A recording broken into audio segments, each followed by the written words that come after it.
Hello, kindred longevity lifestyle designers. This is Govern Your Secrets of Longevity.com. I want to talk about something fairly theoretical today, both in terms of talking about what it could potentially look like, but also some of the problems we see in the world today that is preventing this ideal situation. This is the idea of what would a utopian society look like that was geared towards people living the longest lives possible. We're speaking strictly in the naturalistic sense from lifestyle factors. I'm not going to be talking about transhumanism and technology. There's parts of that interest me, but I'm not full on, hook me up to a computer and plug my brain in and download everything I know to some computer chip so that this body can die and I can merge my consciousness with the all-seeing, all-powerful, singular entity or consciousness that could be some sort of future technocratic overlord. No, I am all for coming technologies that improve the health of our physical bodies and help us live longer. And I think there could certainly be some things in the future that will radically enhance that for us, as long as they're not coming with the condition of basically turning us into sort of like a Borg type replica, but in real life. So yeah, that is absolutely not what we want. We want to live naturally, and anything that enhances our life and allows us to live longer and live healthier longer is absolutely right up my alley. I think way too much emphasis is put in the online world in terms of health on nutrition, and as an extension of that, also exercise. These are two wonderful things, and they make up a big portion of our lifestyles, and that's shown to me anytime I make a video about anything nutritional. It's generally well received, but I find that boring to always talk on that topic, and so I do a variety of different things. I'd say if you were to take one or the other, even more important than good nutrition is things like good community and a good social support system. That has a better impact on your health and your mental health especially, and stress levels, and potential for, if you end up in some kind of crises, you have support systems that will catch you and prevent you from complete disaster. Those are far more powerful for your health than eating organic versus non-organic, or eating lots of whole vegetables and meats and all these whole foods versus a processed food diet. Again, I'm not saying you have to take one or the other. I'm saying the things that affect your health and longevity potential more, from what I concluded from looking at reports, but also, the talk of, these centenarians and super centenarians who often say, oh, I didn't really do much. Maybe I did some weird quirky diet thing, but maybe they didn't. But one thing that always seems to be there is really solid family, really solid community. Often it might come in the form of church, but there's other things there. So what would that look like? What is the ideal? What components from that are really beneficial to us? Well, if we're talking more than just community, because I don't want to get too focused on that either, just as I'm saying that's an important thing, if we're talking about a utopia, sort of setting up this vision so that we can work towards it ourselves, but also help create it in the world, the major things are going to be, lots of open, environmentally sustainable space that's healthy. That's where we can gather food, grow food, hunt food. We obviously need that. We need to have strong family bonds, and as an extension of that, strong community bonds. Now, those who don't happen to have grown up with strong family bonds can obviously create those, but if you're at a point in your life where that's not going to be something that you can just sort of create randomly, unless you have extended relatives you can get closer to, you're going to have to obviously create stronger bonds with friends and neighbors and people around you, and make that sort of your mock family. You might even do it with certain niche groups if you have a hobby you're really drawn to doing and you establish it in that way. You see a lot of this happening with things like martial arts. So, stereotypical male who is getting older, may or may not have a family, but, they don't have any significant ongoing community thing going on in their lives, but they make their gym or their martial arts gym a big part of their lives. And that can be a replacement or an addition to that, of course.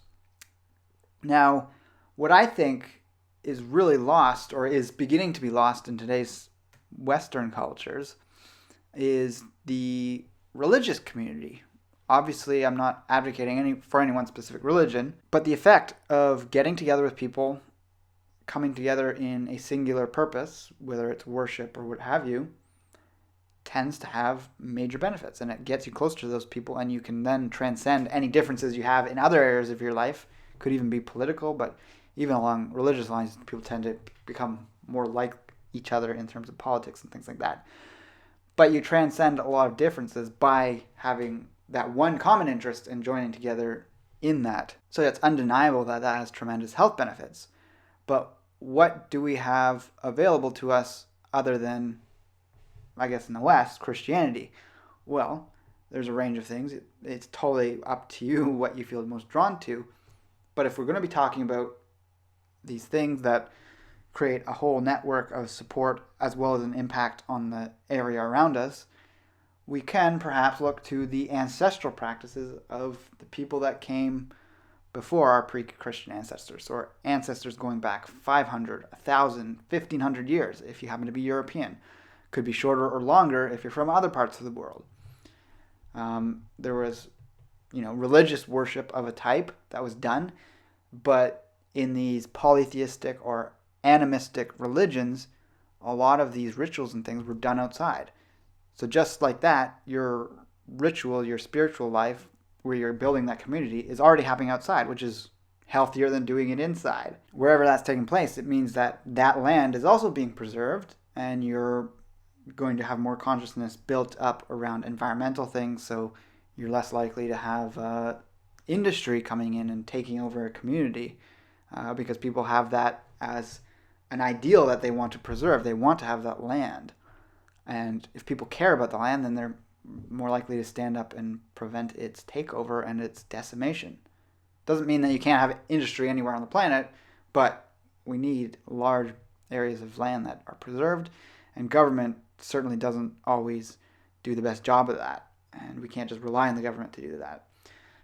So this is kind of getting into an idea of tribalism, or the idea that our pagan ancestors had a more complete community goal or vision. I'm by no means knocking Christians or people of other monotheistic faiths. They can certainly do what they do and build their community that way. I'm just saying one of the benefits of the older traditions is that they were earth-based, they were earth-centered. So you have the awareness of those things, plus you have the various herbal sides to a lot of these traditions, which are kind of linked up with it. So then you start getting to the nutritional side of things and these rewilding type ideas that you've probably heard me talk about on this channel. Other sides to that and benefits are, of course, the preservation of your cultural and heritage identity. So depending on what group you originate from, you can see all around the world, a lot of peoples, as they lose that root tradition, they start to become taken over more easily. So they become subverted by external forces. And then even sometimes those who hold on to those ideals, they become such a minority in an area that they can then be taken over from the outside by sort of the monoculture of modernity. You're seeing this with the various tribes that fight against deforesting in the Amazon. I see little postings here and there quite frequently of some tribal leader facing off with some CEO of a mining company or what have you, and they're right up in their face in their full native garb, and that's phenomenal.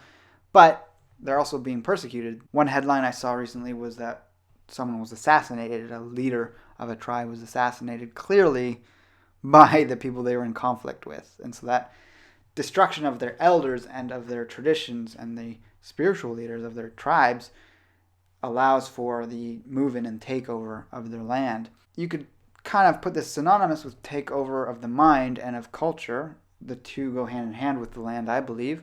And you see that if we were to use Europe as an example, a lot of people are critical of white peoples, obviously, for various imperialism that has gone on in the past. But what you have to recognize is where the origin of that happened, because any culture that does this to another culture, and it is much more than just Europeans that have done this around the world, you go back and someone else was doing it to that group beforehand. So if we take the colonialism or imperialism of England on North America, or the most northerly parts of the Americas. You go back and you look at the groups that make up the British Empire at the time, and you have some Celts, you have a lot of Anglo-Saxons, a little bit of Viking admixture, and you rewind the clock a bit, and you had the Anglo-Saxons coming in, and as well as the Norman invasions, which was sort of a separate Viking group that was resettled in France that was coming up to attack the UK.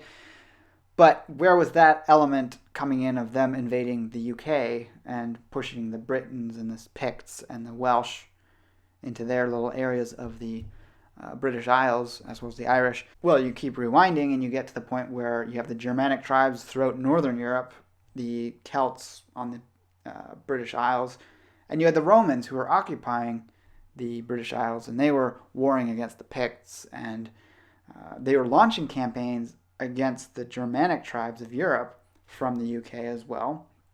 And so you had this buildup of animosity among the Germanic tribes, the Angles, the Saxons, the Jutes, the Cimbri, and it goes on and on. And so once the Romans left, some of the Celts brought Anglo-Saxons over as mercenaries, and they basically had them fight for them, but then they weren't giving them enough compensation. And so because of the animosity built up about the differences between them, they had this reaction against them. But again, you also look at those parts of Northern Europe, they were oppressed for hundreds and hundreds of years by the Romans. So you have sort of this buildup of Stockholm syndrome in some sense, of being attacked and being subjected people and suppressed. And when you get that force suddenly gone, you become the oppressor. You become the bully in some sense. So they came over to England, somewhat felt resentment to the Celts, but intermixed to some degree, took over most of the UK. The British Empire rises up. They become a dominant figure at that time over the world in that sense. You go to the Romans and you keep scaling back, and what was happening before that? Well, the Roman tribes that were pre-Roman Empire in Italy had been attacked from all sides by the Greek Empire, at various points by Persian empires and by Slavic empires. So yeah, they had a lot of built-up tension that once they had the space to grow and the time was right for their empire and civilization to spring up, it became very big and very prosperous and very oppressive. You keep going back, you look at any of those other cultures that did that to the Romans, and they, in their history, they had that happening. So I don't think I have to explain too much more on that cycle, that almost like a mass cultural cycle of abuse, that when there's an occupation or suppression of another culture by another one for a while, maybe a couple hundred years, as one starts to fall, the other one will rise up and become an even more bigger force because technology advances, resources become more abundant over time. And so, they get more powerful than the one previous to them. But these are all things we need to consider when we're talking about, our community, because the bigger world events and bigger world community affects the smaller microcosms of what's going on in terms of the sustainability and the creation of an ideal utopian longevity-based society. So let's rewind back to what I was saying with these examples of the tribal groups that are still alive today that are being decimated and sort of pushed out of their land and territory by these groups, these monocultural peoples who, to some degree, they might be part native, but they've lost touch with that. So what I mean by part native is specifically in Brazil, you have quite a range of ethnic identity that's been heavily mixed together. You have some mestizo, sort of the native South American blood that's mixed into everyone in Brazil, but you have various amounts of Europeans from the Spaniards. You have a certain amount of different African groups that were brought over as slaves at various points that have become absorbed into the population.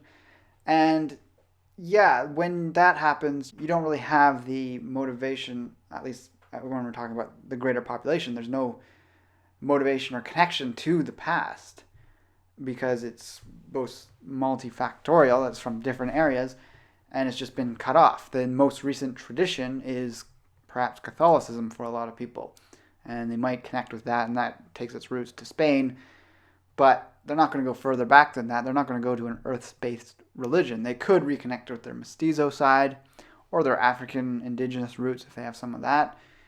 But people, there's no inspiration to do that. They don't have reason to. I'm not saying I have a solution for Brazil right now. I'm going to be talking more theoretical and larger scale, and it might be more realistic for people within the West because there's perhaps a lot more interest in things like ongoing health and environmental protection and reconnecting to something in the past that isn't, patriarchal Christianity. There's an increasing interest in that. And I believe you can actually be atheist and drawn to and accepting of some of these ancient traditions from our ancestors in Europe, if you're European. And you don't have to actually 100% believe in it, but you can participate in the community aspect of it, which is a big part of what's happening with the rekindling of people having an interest in their pagan roots, their animistic, shamanistic roots, going back to their pantheistic religious identities and cultural heritage. For example, I've been part of a group recently that I've gotten along quite well with, and when I see any individual person within that group, my life is so much different from theirs in terms of the career I'm on, in terms of where I'm at in my life. There's a whole wide range of ages. There's a range of different interests in music and art, but there's some overlap as well. But we all have this connection on the spiritual level of what it is we're coming together for and to do. And we're a group that work with the Teutonic deities and traditions. And so we're recreating within our group certain practices that were done in group settings by our ancient ancestors as far as we know it. And there's something really special about doing that, something you can't quite put your finger on. I grew up going to a Unitarian church, which is kind of an offshoot of Christianity in some sense, but has a lot of New Age concepts thrown in and very, open-ended, not any rooted in any real tradition, but kind of borrows from a lot of traditions. But it had, or gave me a vision and awareness of what being part of a community like that can afford. It gives you a connection to various people. You share intimate moments, such as being open and vulnerable about, say, the passing of a loved one, which you would virtually never do in any other situation. So you're able to go into that space and be accepted by the group unconditionally in a lot of cases, hopefully. And that's a really similar thing that the church kept alive and why Christianity was so successful, is it created really close-knit, strong communities, but it came with the baggage of Christianity, which a lot of people are moving on from. And again, I'm not trying to alienate any Christian viewers. Go ahead and keep doing what you're doing because you have a lot of good, solid morality in place and in check. But those who don't have that, you don't need to go to a monotheistic tradition to have that. I'm just pointing out something I've been doing. It may inspire you in a similar way to do that in some fashion. But by having that, and I could even see whatever group I'm involved with extending to other things. Say one day we get a place of land where we could build a temple to do what it is we do. You could also have land that was used to teach each other and other people that would attend some foraging skills or hunting skills, or maybe build saunas, and there'd be a health aspect tied into that. And it's about rekindling some of these ancient traditions and lifestyles, health-based lifestyles that our ancestors participated in. You see that in Europe. You see a lot of more emphasis on, saunas, cold plunges in, let's say, Russia or places like that. And whole communities do it. And we do not have anything remotely close to that in the West. I mean, you could set up a business where you have open saunas to those who are like members, or you have like gyms where there's saunas that people are members of. But to really have that closer to knit community aspect where you would participate in activities like that, it helps to have that central sort of spiritual side to it. And that's what creates the stronger community bond and brings you closer together with people, which is so de-stressing, it's not funny. It really goes to show that we are social species. We had that tribal aspect for so long, and modern culture has really torn that apart. We're more lost than ever yet we're told we're more multicultural than ever. Yet people are alienated from each other. They don't know how to connect. They have such diverse, drastic interests. They connect with people online, and that's kind of where you have to go to find people, like-minded people, and hopefully they're not too far that you can then get together and have groups like this. But again, if we're going to talk about utopian society, you need to have that as a central component, and then all these other things come into place after it, for longevity speaking specifically. So what point or what purpose is there to have a long, healthy life if you're not passing that on in your genetics to children, or at least to a community? If you're helping build something like this, it's pretty profound in that you're helping more people create that and you have even more health and longevity in the future.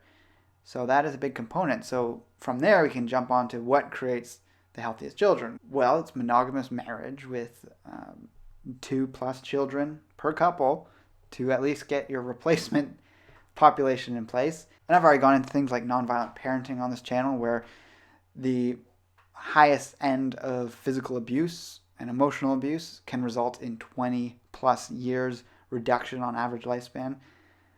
But even subtle abuse in terms of authoritarian parenting can detract from lifespan as well. So to create a longevity utopia, we have the idea of sort of more tribal type communities, and we'll talk about how that would look higher up politically later on in the video. I believe I need to kind of touch on that because most people think, oh, is this some kind of like anarchic tribal going to the roots of where we were at 2,000 years ago and it's all chaotic? No, there is a way to do this without the idea of chaos having to be something it comes out of or that it creates that. But you also have to look at things like schooling of children and what goes into that. And again, our modern school systems are absolutely horrendous. And this system of schooling is 100% the people's fault. They gave their power away to the overarching entity of government to create it. And it's been slowly morphed into something that is quite monstrous that we have today, with a lot of brainwashing type ideas, big gaps in history specifically put in there to keep people unawares of their background and histories. And that allows for greater government manipulation and the true and necessary skills being left out of schooling, while overloading on skills that are far too specialized. That, they're great skills. Calculus is great, but in reality, when you're an adult, what percentage of the population actually utilizes that in their lives? Is it 1%? Is it 0.1% of the population? So that would be something that would ideally be part of your later schooling if you were going down a certain stream of speciality. In the past, there was far more emphasis on apprenticeship and being part of a guild if you were going down and had an interest in a specific path that could be described as some type of an artisan or one of these things that we don't traditionally see in university. Now, there's tons of jobs, obviously, now and areas of work that require a lot more different types of learning. So I'm not saying we have to have the exact breakdown of what existed in the past, but a lot of people get, a degree in economics or, some liberal arts degree. I don't want to start naming things off because it could be offensive to someone that has that degree. But again, you see people getting degrees in things, and it's the idea of just having a degree that gets you a job, not necessarily that degree is actually related to your job. So it's really a ridiculous spending of resources and whatnot. If it's the discipline that allows people to get into a workforce, there's other ways that you can show discipline and build it without spending 4 years learning all this information. That what was important was that disciplined way of learning it, not the information itself, because it's not going to apply to anything. So a major rehauling of education is important and would be critical in this idea of a longevity utopian society. I'm talking about the past of these like guilds and apprenticeships and things because I think it would look a lot more like that. Same with younger schooling. You might have a lot more smaller education systems, whether it's directly parents raising their children and teaching them at a homeschooling type way, or if it's just like a community. When you have that close-knit community, you can have different parents, instead of being full-time homeschoolers to their child or maybe 2 or 3 of their children, they do have sort of like a schooling type system, and different parents take on different roles, focusing on different subjects or a couple of subjects. And people do that already. But most people, when they think of homeschooling, they think of their one parent raising all their kids, doing every single topic. And it's not like that.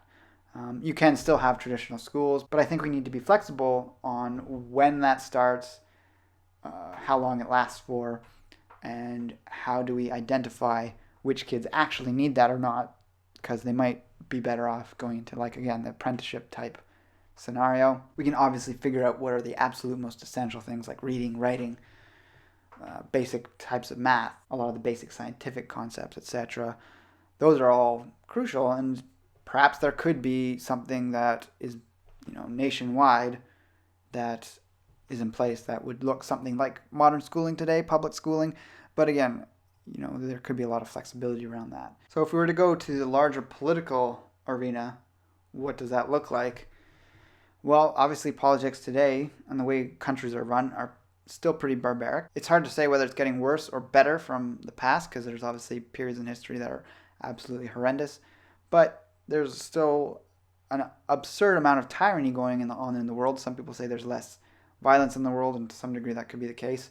But I'd say there's more slavery of the populace going on, in the sense of overtaxation, central banking taking over and pumping up economies, which is really a hidden tax. You have future generations being sold into debt slavery as well, with the debt governments accrue. So it's government debt, taxation, and central banking, printing of money, and lowering interest rates. These are all the different ways governments collect revenue, and it's all parasitic. The amount you get back as a citizen pales in comparison to how much value you're losing through these three things. So this really goes to show that, something's screwed up. There needs to be another system in place. Transitioning to that would be the ideal, because anytime there's a revolution, there tends to be a bigger tyranny that comes in to replace it. So I'm not going to proclaim any knowledge on how this should go about, but I know what the end result would look like, ideally, if it was functional. And it's one that allows for and encourages, I don't know if there'd be monetary incentive or not of some kind, or resource incentive, but it needs to allow for a lot more bottom-up type governance, which is that idea of tribalism, that communities get together, they have like a spiritual core, could be anything that they believe in, but encourages, higher morality, and people actually have the incentive to work together, because, it's not a bunch of drastically different groups coming together or being put together by government, which just creates all this internal tension, which is happening on purpose by government to distract people from bigger global issues, in my opinion. But yeah, you have to allow for those. And what is a good representation of this? Well, if you look to a country like Switzerland, I'm not an expert on Swiss politics by any means, but you have a federal level government that's pretty small and doesn't do a heck of a lot as far as I know. They do some screwing around with their monetary system, of course, but at the bottom end of the spectrum, you have what are called cantons, which is kind of like municipal government, although some are fairly large, could be closer to a provincial government, and Switzerland's a small country, so as a general breaking up of the different regions, it could be considered like provinces. But anyone that disagrees with the rest of the canton, you get together with a bunch of people in your region and you have a vote, and you can create your own canton and get rid of all of the laws that they have in that canton. So you have some cantons with fairly low tax rates, and there's a lot of corporations that are encouraged to start there. There's some of the biggest corporations in the world are based there. And then other regions have higher taxes, or they only have high income taxes, or they basically set the rules. And by doing that, that shapes the way they want their region to look like, and they have full power over it. It isn't controlled by the federal government. It isn't controlled by the EU, something above the federal government. And that is wonderful. The power is in the people's hands. And so if you think of a region the size of Switzerland, say within North America, if you could picture, say, this area is Christian and this area is Asatru, sort of the heathen or Teutonic pagan traditions. You have another group that was where all the atheists congregated. They had their own little atheist gatherings. in some sort of religious context. You have another group practicing pagan witchcraft or whatever. You can imagine that they would all disagree on a number of different lifestyle things, a number of different economic factors, and they'd have the freedom to keep separate. There might be an overarching system in some way. Maybe it had the really basic things in place that you could see in sort of a minarchist type government thing, and there could be some small element of taxation if we were to consider that. And then within the groups or the cantons or the tribal regions, you have people that want to work together. They have a strong incentive to work together because they're so connected spiritually, and they'd have a far greater interest in putting money into a pool that would help, say, the lowest parts of their group, the poor and needy. So when you have those smaller groups, you're far more able to have people help those that are around them that are in difficult scenarios. Whereas in modern countries, you have, I think most people would agree, say within Canada where I live, that sending several tens or hundreds of millions of dollars a year to foreign governments, whether it's in Africa or Israel or what have you, isn't the best thing to do until we fully have sorted out the shit we have going on in our own country. Virtually anywhere you look, people agree that's a wise thing to do because, you tax people, which is mostly on the bottom end of society. You take from the lower parts of the middle class and the lowest classes through taxes, and it's giving that money to the richest people in lower income countries. It's kind of an absurd thing, but this is one of the many things that is absurd about modern governance that needs to go. And if we had a system in place that really fostered this community-minded or community-oriented way of living, we could, I think, see a far greater chance of a utopian type society, which will lead to greater lifespans. That's why we see the best lifespans in some of these countries like Switzerland or that have similar things going on. I think that it's very essential. I think those would be some of the biggest keys. And then you put on top of that the preservation of land. You would then see people's lifestyles gravitate towards far healthier living. And that will drastically raise people's lifespans. People will have more time and energy and resources to put towards technology that will do the same thing in the long run when they create things that sustainably help people's health get better without, having to plug your mind into some supercomputer. And that, I think, just about does it. So I kind of made this video on the fly. Just was in my mind to make it, and I think it turned out pretty good. But I do want to know what you think in the comments below. Is there anything I'm missing? Also, check out the links below. I'll link to my other two channels I'm posting on fairly frequently as well, my spirituality channel, as well as my personal vlogging channel, which covers more political, economic kind of issues. And all these things do tie into this idea of utopia or longevity ideals. I created those separately because not everyone's interested in that. And if you want to only focus on health, you can see the videos on this channel. But I do talk about these sort of greater topics which do influence health a little more indirectly, but are their own topics in and of themselves on those two channels. So check them out. And also, like I said, like, favorite, and share the video if you feel so inclined. And I'll talk to you again soon. Take care and embrace life without limits.